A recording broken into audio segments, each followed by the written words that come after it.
आज है 13 फरवरी 2024 दिन मंगलवार। Welcome back to clean news UP. चलिए देखते हैं उत्तर प्रदेश की 25 फटाफट बड़ी खबरों को।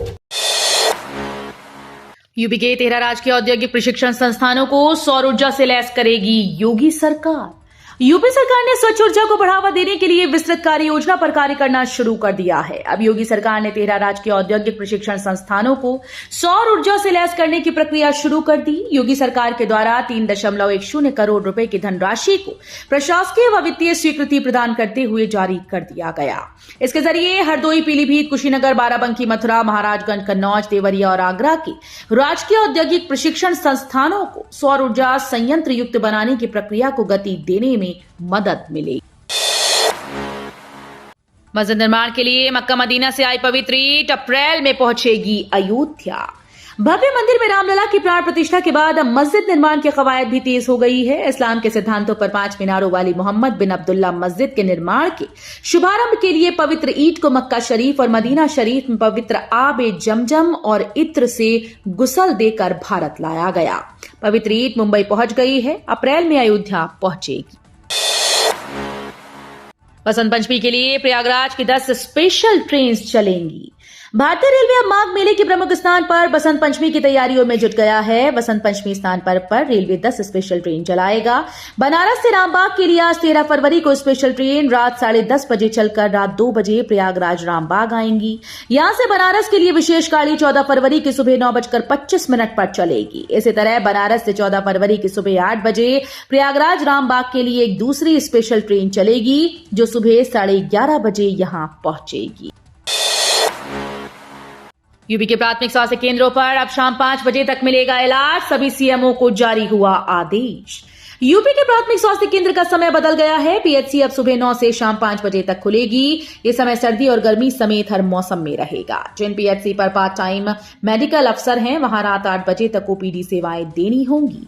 एनएचएम और सीएमओ कार्यालय में पीएचसी के नोडल अफसर डॉक्टर आर.एन. सिंह ने शहर के सभी पीएचसी प्रभारियों को निर्देश दिया कि वो ओपीडी संचालन सुबह 9 से शाम 5 बजे तक करेंगी। भाजपा रालोद की दोस्ती के बाद यूपी के गन्ना किसानों को मिल सकती है ये खुश खबर। पश्चिमी यूपी में राजनीति हमेशा गन्ना और किसानों के इर्द गिर्द घूमती रही है। इस बार राष्ट्रीय लोकदल की भाजपा संग दोस्ती से गन्ने की मिठास बढ़ने की उम्मीद जगी है। रालोद के एनडीए में शामिल होने के बाद सरकार प्रदेश के गन्ना किसानों को बड़ा तोहफा दे सकती है। राजनीतिक सूत्रों की माने तो बोनस के रूप में गन्ना रेट बढ़ोतरी से लोकसभा चुनाव में किसानों के साथ आने से एनडीए को बड़ा लाभ मिल सकता है।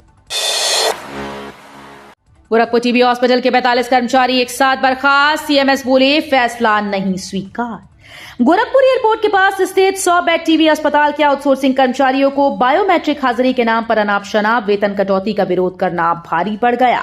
सेवा प्रदाता फर्म ने एक साथ सभी 45 कर्मचारियों को बर्खास्त कर दिया है। यही नहीं, फर्म ने स्वास्थ्य विभाग से अनुबंध भी एक तरफा खत्म कर दिया। हालांकि अस्पताल के सीएमएस ने आश्वासन दिया है कि किसी कर्मचारी को बाहर नहीं होने दिया जाएगा। महाकुंभ की ग्लोबल ब्रांडिंग के लिए गैर सरकारी एजेंसी से मदद लेगी योगी सरकार। योगी सरकार प्रयागराज में अगले साल होने वाले महाकुंभ की ग्लोबल ब्रांडिंग करने और उसे समावेशी रूप देने के लिए बड़े फैसले ले रही है। यूपी सरकार महाकुंभ से अधिक लोगों को जोड़ने के लिए सरकारी एजेंसीज के साथ गैर सरकारी एजेंसीज का भी सहयोग लेगी। इसके लिए सोशल मीडिया कॉन्क्लेव का आयोजन किया जाएगा। ज्ञानवापी व्यास जी तहखाने मामले की अब 15 फरवरी को फिर होगी सुनवाई। वाराणसी के ज्ञानवापी परिसर स्थित व्यास जी के तहखाने में पूजा मामले में सोमवार को इलाहाबाद हाईकोर्ट में सुनवाई हुई। लगभग 1.5 घंटे तक मामले की सुनवाई हुई। इस दौरान मस्जिद की इंतजामिया कमेटी और सुन्नी सेंट्रल वक्फ बोर्ड ने पक्ष रखा। हिंदू पक्ष और यूपी सरकार को दलीलें पेश करने का मौका नहीं मिला। 15 फरवरी को फिर से सुनवाई होगी। सेना भर्ती 2024 8वीं व 10वीं पास युवाओं के लिए शानदार मौका। भारतीय सेना भर्ती कार्यालय आगरा से जुड़े 12 जिलों के युवाओं के लिए अग्निवीर बनने का सुनहरा मौका है। सेना में भर्ती के लिए आज 13 फरवरी से आवेदन शुरू होंगे। 8वीं से 10वीं पास तक 17.5 से 21 वर्ष के आवेदक 22 मार्च तक ऑनलाइन फॉर्म भर सकेंगे। यूपी विधानसभा की जानकारी के लिए मोबाइल ऐप लॉन्च। फरवरी के अंत तक लोड होगा डेटा।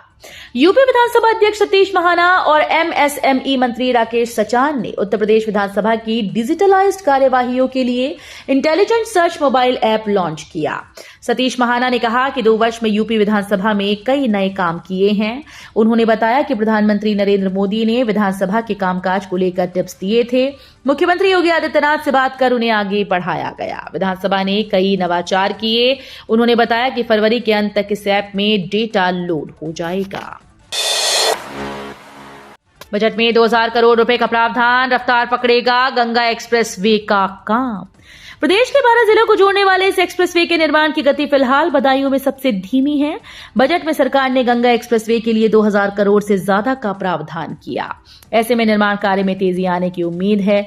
मेरठ से प्रयागराज तक जाने वाला गंगा एक्सप्रेसवे सबसे ज्यादा 95 किलोमीटर दूरी बदायूं जिले में तय करेगा। चयनित हज यात्रियों के लिए 19 फरवरी तक होंगे दस्तावेज जमा। प्रथम किस्त जमा करने के हुए निर्देश।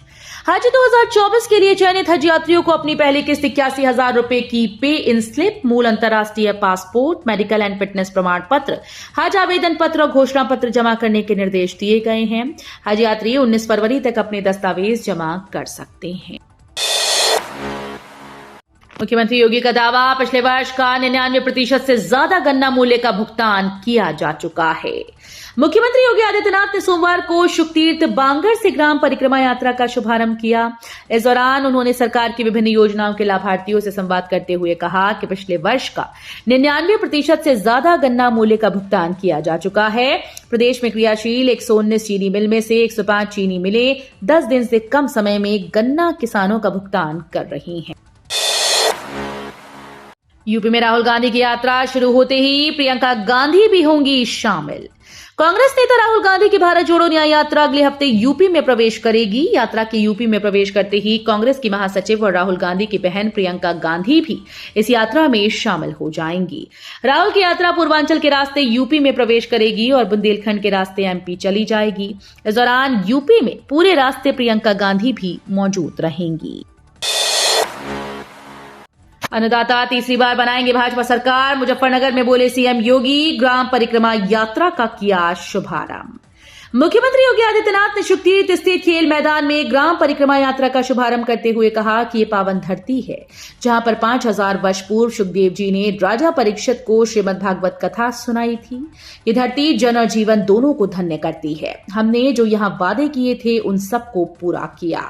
शुक्रदान से मां गंगा की धारा निकाली गई। डबल इंजन की सरकार जो बोलती है उसे पूरा करती है। यूपी के जिले में मकान टूटने के डर से लोगों की नींद उड़ी। यूपी के प्रयागराज में सड़क चौड़ीकरण के लिए घरों को तोड़ने के खिलाफ बड़ा बघाड़ा, सादियाबाद, चांदपुर सलोरी और सलोरी के लोगों ने फूलपुर की सांसद केशरी देवी के आवास के समक्ष धरना दिया। प्रयागराज विकास प्राधिकरण की ओर से इन मोहल्लों में सड़क चौड़ीकरण के लिए मकानों को तोड़ने की लगातार मिल रही चेतावनी से नाराज लोग 6 महीने से क्षेत्र में प्रदर्शन कर रही थी। अधिक सीट्स के लिए कांग्रेस ने सपा पर फिर बढ़ाया दबाव। रालोद के छिटकने के बाद बदले समीकरण। राष्ट्रीय लोकदल के इंडिया गठबंधन से छिटकने के बाद यूपी में कांग्रेस और सपा के बीच सीटों के बंटवारे का समीकरण भी बदल गया। कांग्रेस ने अब ज्यादा सीटों के लिए दबाव बढ़ा दिया है और उसने अब कुछ ऐसी सीटें भी मांगी हैं जहां से सपा अपने प्रत्याशी घोषित कर चुकी है। यूपी में सपा आसानी से जीत सकती है राज्यसभा की 2 सीटें। जया बच्चन और आलोक रंजन दौड़ में। राज्यसभा चुनाव के लिए जो नामांकन की अंतिम तारीख नजदीक आ रही है वैसे वैसे उम्मीदवारों के नामों की चर्चाएं तेज होती जा रही हैं।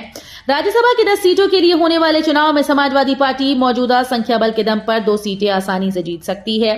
तीसरी सीट के लिए उनके पास कांग्रेस के साथ देने के बाद भी 1 वोट कम पड़ गया है। समाजवादी पार्टी से जया बच्चन के साथ आलोक रंजन के नाम की चर्चाएं काफी तेज हैं। अपार्टमेंट में इतने काम कराए बगैर फ्लैट पर कब्जा नहीं दे पाएंगे बिल्डर। योगी सरकार सख्ती से लागू करेगी नियम। योगी आदित्यनाथ सरकार अपार्टमेंट में फ्लैट लेने वालों के लिए सुरक्षा के इंतजाम को और भी पुख्ता करने जा रही है। मानक पूरा किए बगैर अब बिल्डर फ्लैट्स पर कब्जा नहीं दे पाएंगे। इतना ही नहीं, संबंधित विकास प्राधिकरणों से सुरक्षा संबंधी सभी जरूरी अनापत्ति प्रमाण पत्र, खासकर स्ट्रक्चरल और फायर सेफ्टी प्रमाण पत्र प्राप्त करना अनिवार्य होगा। अयोध्या प्रयागराज 4 लेन की शुरुआत पर रोक। एक्सप्रेसवे की तर्ज पर विकसित होगा राम वन गमन पथ। रामवन गमन पथ अब एक्सप्रेसवे की तर्ज पर विकसित किया जाएगा। इससे अलग अलग राज्यों से चित्रकूट धाम के रास्ते अयोध्या में रामलला के दर्शन करने वाले श्रद्धालुओं की राह आसान हो जाएगी। इस परियोजना को विकसित करने के लिए शासन ने अयोध्या प्रयागराज 4 लेन परियोजना पर रोक लगा दी है। यूपी में बदला राहुल की यात्रा का रूट। कांग्रेस प्रदेश अध्यक्ष ने बोर्ड परीक्षा को बताया एक कारण। भाजपा के साथ रालोद की बढ़ती करीबी का पहला असर राहुल गांधी की उत्तर प्रदेश में होने वाली न्याय यात्रा पर पड़ता दिख रहा है। इंडिया गठबंधन से रालोद के पैर पीछे खींचने के बाद उत्तर प्रदेश में राहुल की यात्रा पश्चिमी यूपी में नहीं जाएगी। राहुल की यात्रा का उत्तर प्रदेश में संशोधित कार्यक्रम जारी कर दिया गया है।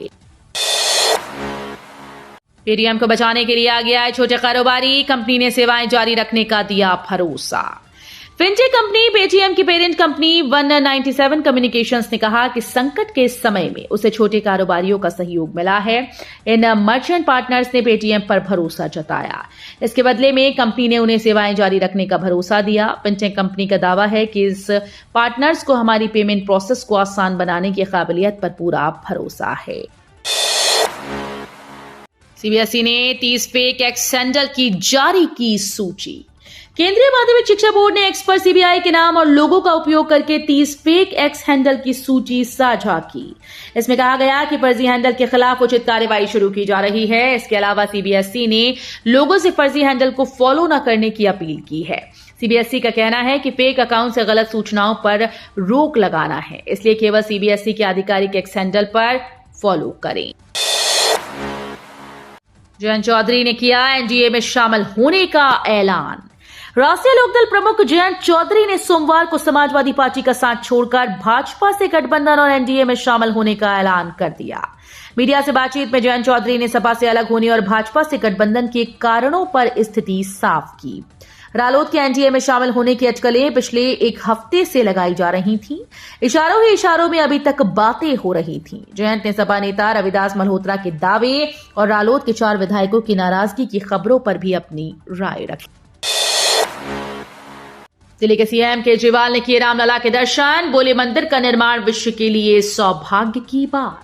दिल्ली के मुख्यमंत्री अरविंद केजरीवाल और पंजाब के मुख्यमंत्री भगवंत मान सपरिवार अयोध्या पहुंचे और रामलला के दर्शन किए। सीएम केजरीवाल के अयोध्या दौरे के कई सियासी मायने निकाले जा रहे हैं। रामलला के दर्शन पूजन के बाद अरविंद केजरीवाल ने कहा कि राम मंदिर का निर्माण पूरे देश, समाज और विश्व के लिए सौभाग्य की बात है। रामलला के दर्शन कर असीम शांति की अनुभूति हुई, वो अभिभूत है। तो ये थी आज की 25 फटाफट बड़ी खबरें। अगर आपको न्यूज पसंद आई हो तो वीडियो को लाइक और शेयर जरूर करें। धन्यवाद।